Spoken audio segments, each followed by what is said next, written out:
Hindi po pang-eleksyon si Amado. Hindi po niyo ako iboboto ng 6 na beses na congressman.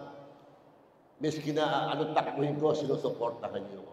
Mahal ko po kayo, naging congressman ako dahil gusto ko lang maging tanyag ang ating distrito. Meron kaming wala kayo sa buong Pilipinas. Miski sino po maging congressman ninyo, siguradong may ayos, may tupad. Meron niyang infrastructure, pero meron tayong wala sila. Yung pong ating klinika, wala pong pera ng gobyerno dyan.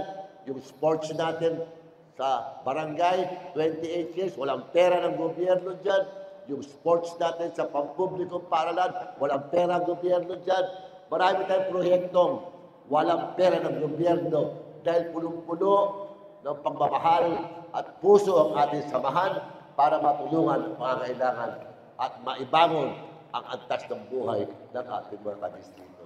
Yan po ang handog ni Amado at ang Kabaka para sa ating distrito. Samahan niyo po sana ako. Samahan niyo po sana ako. This will be my final push.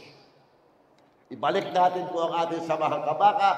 Nakakasiguro, any time of the day, of the year, meron kayong tatakbuhan. Hindi papayag si Amado magbasat kayo ay walang matakbuhan. Subok niyo po ako, ramdam niyo ang pagmamahal ko, ramdam ko din po naman ang pagmamahal. Si Amado Magatsing, inyong mapapansin, serbisyo